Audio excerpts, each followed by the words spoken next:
देखो अच्छा, तो आप विशिष्ट प्रतिरोधक के या प्रतिरोधकता के बारे में हम जानेंगे, ठीक है। कल आपको हमने बताया था प्रतिरोध जो होता है वो पदार्थ या तार के किन किन बातों पर निर्भर करता है। तो पहली बात हमने ये बताई थी कि जो प्रतिरोध होता है वो तार की लंबाई के समानुपाती होता है, मतलब तार की लंबाई जितनी ज़्यादा होगी उस तार का प्रतिरोध उतना ही ज़्यादा होगा, ठीक। दूसरी बात हमने ये बताई थी कि जो प्रतिरोध होता है वो तार के अनुप्रस्थ काट के क्षेत्रफल के समानुपाती होता है, यानी R प्रोपोर्शनल A के, ठीक है। A क्या अनुप्रस्थ काट का क्षेत्रफल होता है ना, ये तार जितना ज़्यादा मोटा होगा उस 1/A के, तार जितना ज़्यादा मोटा होगा, ठीक है, जितना ज़्यादा तार मोटा होगा उसका अनुप्रस्थ काट का क्षेत्रफल उतना ही ज़्यादा होगा, और अनुप्रस्थ काट का क्षेत्रफल जितना ज़्यादा होगा उसका उतना प्रतिरोध कम होगा। अब इन दोनों नियमों को, समीकरण 1 को और समीकरण 2 को जब हम मिलाए थे तो बच्चों यहाँ पे इसको मिलाने पर क्या निकल के आया था, R प्रोपोर्शनल L/A। और एक बात हमने आपको बताई थी कि जब प्रोपोर्शनल हटता है तो एक नियतांक आता है, ठीक, और ये नियतांक रो आया है और L, ठीक है। और यहाँ से रो का मान जब बच्चों निकालेंगे तो रो बराबर क्या निकल के आएगा, देखो रो बराबर RA/L ये निकल के आएगा, ठीक है। तो जो ये रो मान है इसी को ही हम क्या बोलते हैं, प्रतिरोधकता या फिर विशिष्ट प्रतिरोध। इसे क्या बोलते हैं बच्चों, रो को प्रतिरोधकता या फिर विशिष्ट प्रतिरोध, ठीक है। तो आज हम इसी के बारे में जानेंगे कि जो ये प्रतिरोधकता या विशिष्ट प्रतिरोध है ये क्या होता है, ठीक। यहाँ तक तो हमने कल देख लिया था, आज ये देखेंगे जो ये प्रतिरोधकता होता है इसका मात्रक क्या होगा, ठीक है। तो इसका मात्रक भी हमें निकालना है, ये भी हमें सीखना है ना। तो देखो यहाँ पे अगर हम देखा जाए बच्चों, अगर इसका मात्रक निकालें तो कैसे निकलेगा, तो मात्रक निकालेंगे हम, किसका मात्रक निकालना है, विशिष्ट प्रतिरोध का, ठीक है। तो रो का मात्रक किसका निकालना है, रो का कैसे निकलेगा, तो हमें R का पहले मात्रक लिखना होगा। तो R का मात्रक, R क्या है, प्रतिरोध। A का मात्रक, A देखो क्या है बच्चों, तो A तुम्हारा क्षेत्रफल है और क्षेत्रफल का मात्रक होता है वो भी लिखेंगे। तो A का मात्रक और नीचे बटे में लिख देंगे L का मात्रक। L क्या है, लंबाई, L का मात्रक। अच्छा, R क्या है बच्चों, तो ये है आपका प्रतिरोध। अब प्रतिरोध का मात्रक इधर इसको सॉल्व कर लेते हैं, ठीक है। प्रतिरोध का मात्रक क्या होता है, ओम होता है, ठीक है। क्या मात्रक होता है बच्चों, ओम। A क्या है, क्षेत्रफल, क्षेत्रफल का मात्रक होता है मीटर स्क्वायर। क्या होता है बच्चों, मीटर का स्क्वायर, ठीक है। और नीचे क्या है, लंबाई, लंबाई का मात्रक होता है मीटर। लंबाई को हम क्या में नापते हैं, मीटर में। तो ये नीचे भी मीटर आ गया, ठीक। ये ऊपर मीटर 2 है, कितने मीटर हैं, 2। तो 1 मीटर से 1 मीटर कट जाएगा कि नहीं, कट जाएगा ना। तो यहाँ पे जो मात्रक निकल के आएगा वो क्या होगा, ओम मीटर। बात समझ पा रहे हो कि नहीं। तो विशिष्ट प्रतिरोध का जो मात्रक होगा यानी रो का जो मात्रक होगा, रो का जो मात्रक होगा वो क्या होता है बच्चों, ओम मीटर। क्या होता है, ओम। तो ये बात आपको याद रखनी है, विशिष्ट प्रतिरोध का मात्रक ओम मीटर होता है, ठीक है। अच्छा, अब हम यहाँ पे ये सीखेंगे कि जो विशिष्ट प्रतिरोध है, ठीक है, अगर हमने कहा किसी कोई भी तार है उसका, उस तार का विशिष्ट प्रतिरोध कितना, 1 ओम मीटर, ठीक है। तो इसका मतलब क्या है, ठीक है। तो इसको हमें समझना है कि 1 ओम मीटर जो है इसका मतलब क्या है, तो इससे हम समझते हैं, ठीक। तो देखो इधर, तो विशिष्ट प्रतिरोध का सूत्र तो हमने देख लिया है कि विशिष्ट प्रतिरोध जो होता है बच्चों वो क्या होता है, क्या होता है, रो बराबर RA/L, यही तो होता है विशिष्ट प्रतिरोध का सूत्र, यही होता है। अच्छा, विशिष्ट प्रतिरोध है क्या, अब हमें ये देखना है क्या बला है विशिष्ट प्रतिरोध, ये समझना है। तो विशिष्ट प्रतिरोध कुछ और नहीं, हमने आपको बताया था कि विशिष्ट प्रतिरोध जो है ये प्रतिरोध ही है। क्या है, प्रतिरोध ही है, लेकिन ये नए वर्जन में आया। हमने बताया कि एंड्रॉइड फ़ोन होता है, तो जब उसका लेटेस्ट वर्जन आता है तो नया होता वही है तो एंड्रॉइड ही, लेकिन वो अपडेट होकर के नए वर्जन में नए गुणों के साथ आता है ना। उसी तरीके से विशिष्ट प्रतिरोध भी जो है ये है प्रतिरोध ही। क्या है, प्रतिरोध ही है, लेकिन ये कुछ गुणों के, नए गुणों के साथ ही आएगा, किसी विशिष्ट चीज से संबंधित है ये बात। देखो समझते हैं क्या है ये पहले। तो विशिष्ट प्रतिरोध क्या होता है, इसकी परिभाषा हम लिख देते हैं, बात पहले आप समझ लो इसको क्या कहेंगे।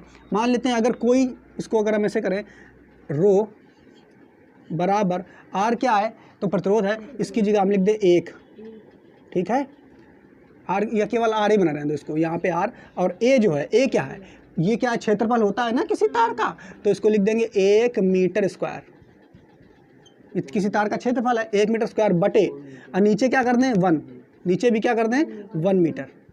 तो अगर इसको देखेंगे तो ये तुम्हारा निकल के आएगा आर, इसलिए 1 1 1 हो जाएगा केवल कि नहीं, बात समझ पा रहे हो कि नहीं। यहाँ पे भी 1 कर दिया, यहाँ पे 1 कर दिया, तो केवल रो ये जो हो जाएगा आर के बराबर हो जाएगा कि नहीं, पहले बताओ, ये रो जो है वो आर के बराबर हो जाएगा। क्लियर। तो इसका मतलब जो रो है यानी विशिष्ट प्रतिरोध है वो प्रतिरोध ही होता है, लेकिन एक कंडीशन पे होता है, एक खास कंडीशन पे। वो खास कंडीशन क्या है, यदि कोई तार है, बात समझना, यदि कोई तार जिसकी लंबाई देखो नीचे लंबाई है, यदि कोई तार जिसकी लंबाई हम 1 मीटर ले लें, कितनी ले लें 1 मीटर लंबाई हो गई, यदि कोई तार जिसकी लंबाई हम 1 मीटर ले लेते हैं, ठीक, और उस तार का अनुप्रस्थ काट का क्षेत्रफल, उस तार का अनुप्रस्थ काट का क्षेत्रफल जो है वो कितना है 1 मीटर स्क्वायर। बात समझना, एक कोई ऐसा तार ले लें जिसकी लंबाई 1 मीटर हो और उसके अनुप्रस्थ काट का क्षेत्रफल जो है, ये वाला अनुप्रस्थ काट का क्षेत्रफल कितना है 1 मीटर स्क्वायर, ठीक। तो उस तार का जो प्रतिरोध होगा वही प्रतिरोध विशिष्ट प्रतिरोध कहलाएगा। फिर से सुनना, क्या बताया, यदि कोई 1 मीटर लंबा तार है, उस तार का अनुप्रस्थ काट का क्षेत्रफल जो है वो 1 मीटर स्क्वायर है, तो उस तार का जो प्रतिरोध होगा वही विशिष्ट प्रतिरोध कहलाएगा। बात आपको समझ में नहीं आई होगी, फिर से थोड़ा हम आपको समझाते हैं। जैसे ये 1 मीटर लंबा हमने तार ले लिया है, ठीक, और देखो यहाँ पे ये 1 मीटर स्क्वायर हमने उसका अनुप्रस्थ काट क्षेत्रफल लेना है, कितना लेना है 1 मीटर स्क्वायर। तो पहले 1 मीटर स्क्वायर ये क्षेत्रफल होता कितना है, 1 मीटर स्क्वायर क्षेत्रफल होता कितना, पहले इसको समझो।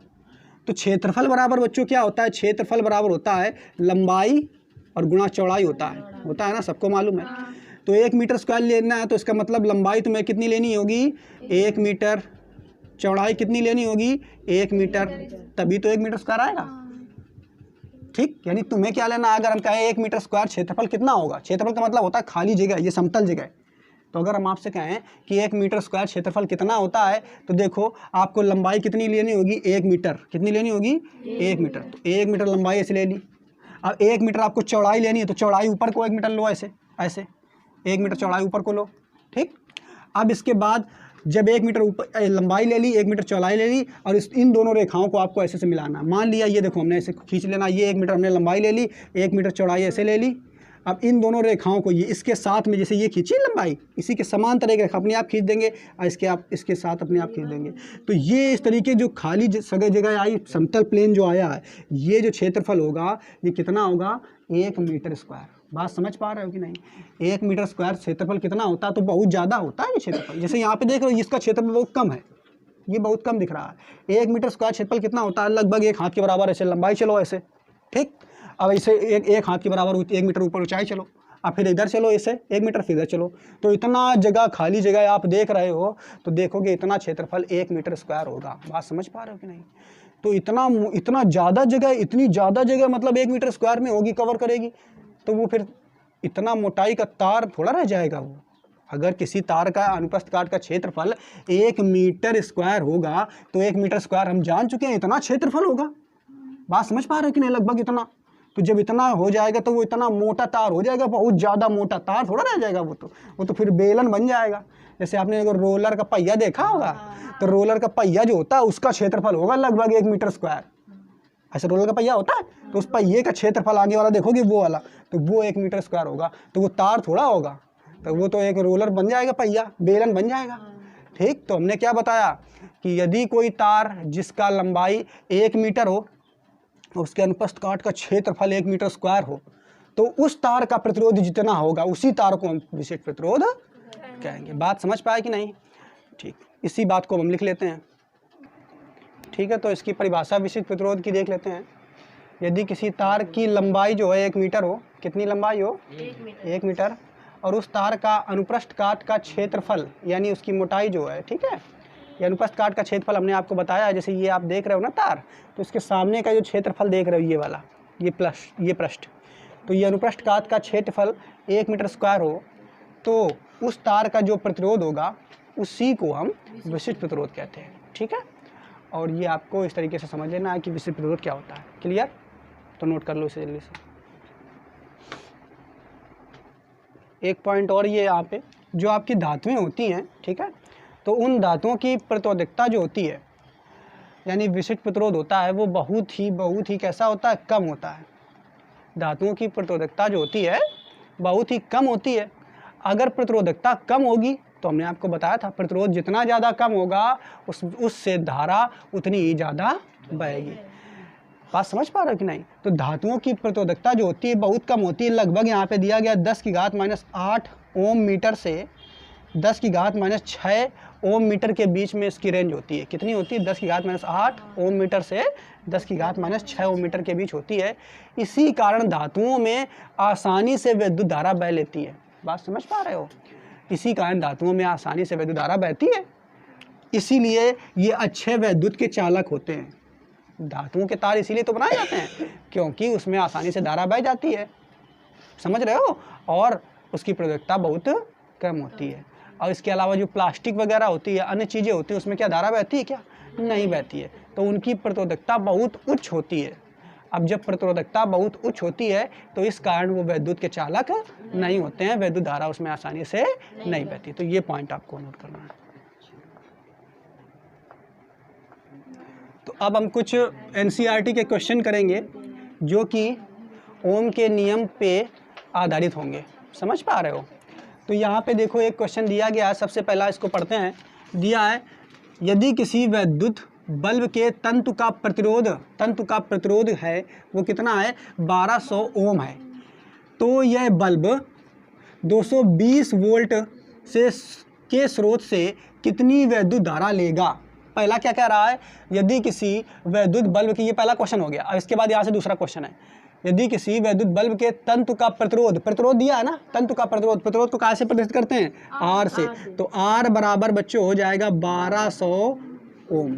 फिर क्या दिया है? तो यह बल्ब 220 वोल्ट से 220 वोल्ट यानी ये क्या हो गया? विभव यानी विभवांतर। अब विभवांतर को कैसे प्रदर्शित करते हैं? वी से। तो वी कितना है? 220 वोल्ट लिख लो आप चाहो तो। पूछा क्या गया है? तो इस स्रोत से कितनी विद्युत धारा लेगा, या इस स्रोत से कितनी विद्युत धारा बहेगी? बात समझ रहे हो? तो यहाँ पे विद्युत धारा आई का मान आपसे पूछा गया है। क्या पूछा गया है? आई का मान। विद्युत प्रतिरोध दे दिया गया है, और क्या विभव दे दिया गया है, और धारा आई का मान पूछा गया है। तो बिल्कुल आप कौन सा सूत्र लगाओगे? ओम का नियम वाला। और ओम के नियम से आप इसको निकाल लोगे। ओम का नियम क्या होता है? हमें मालूम है। ओम का नियम होता है, देखो, V बराबर I इंटू आर। यही तो होता है कि नहीं? V बराबर आई आर होता है। अब हमें निकालना क्या है? धारा I का मान निकालना है ना, तो बस I को एक तरफ कर दो, इनको एक तरफ कर दोगे, तो I बराबर निकालोगे तो ये वाला जो है I बराबर इसको निकालोगे तो R जो है बटे में आ जाएगा, यानी V बटे R हो जाएगा। अब V का मान आपको दिया है, कितना है? 220 वोल्ट। कितना है? 220 वोल्ट। और R का मान कितना है? तो 1200 ओम। आप चाहो तो लिख लो, ये वोल्ट है। अब इसको काट पीट दोगे तो ये 0 से 0 कट जाएगा, इसको काटोगे तो ऊपर आ जाएगा 11 और नीचे आ जाएगा 60, इतना आएगा ना। अब इसको भाग दो 60 को 11 में, तो 60 को जब 11 में भाग दोगे तो कितना आएगा? ये 11 हो जाएगा, दशमलव लगेगा, फिर 0 बढ़ेगा, 6 दूनी 12, फिर भी एक बार जाएगा, 6 एकम 6 है ना। तो भाग दोगे तो कितना बचेगा? 0 में से 0 गया, यहाँ कितना बचेगा? 5, 50 बचेगा ना। फिर क्या 0 बढ़ा लो, अब 6 7 42, 8 बार है ना, तो लगभग 0.18 आ जाएगा। कितना आ जाएगा? 0.18, यानी बराबर लिख लोगे 0.18। और ये जो मान आया, ये काय का मान आया? धारा का। तो धारा का मात्रक लिख देना। क्या मात्रक होता है इसका? एम्पियर। बात समझ पा रहे हो कि नहीं? तो आई का मान कितना निकल के आया? 0.18 एम्पियर। बात समझ रहे हो ना? अब इसी तरीके से देखो, ये पहला क्वेश्चन समझ में आ गया। इसी तरीके से ये दूसरा क्वेश्चन भी लगा हुआ है, तो इस दूसरे क्वेश्चन को पढ़ लेते हैं। इसमें देखो क्या क्या दिया गया है। यदि किसी विद्युत हीटर की कुंडली का प्रतिरोध दिया है, विद्युत हीटर होता है, उसमें कुंडली लगी होती है वैसे वाली, उसका प्रतिरोध दे दिया है, वो कितना है? R बराबर 100 ओम, इतना दे दिया है। तो यह विद्युत हीटर 220 वोल्ट यानी ये विभव दे दिया, विभवांतर दे दिया है। तो V कितना है? 220 वोल्ट, ठीक है। और से कितनी धारा लेगा? फिर यहाँ पे धारा आई का मान पूछ रहा है, तो इसको तो तुम लगा लोगे उसी सूत्र से, बस इसको लगा लेना, आप इसको सॉल्व कर लेना। तो ये एनसीईआरटी के उदाहरण हो गए, ठीक है। इसके बाद एक और, चलो जी,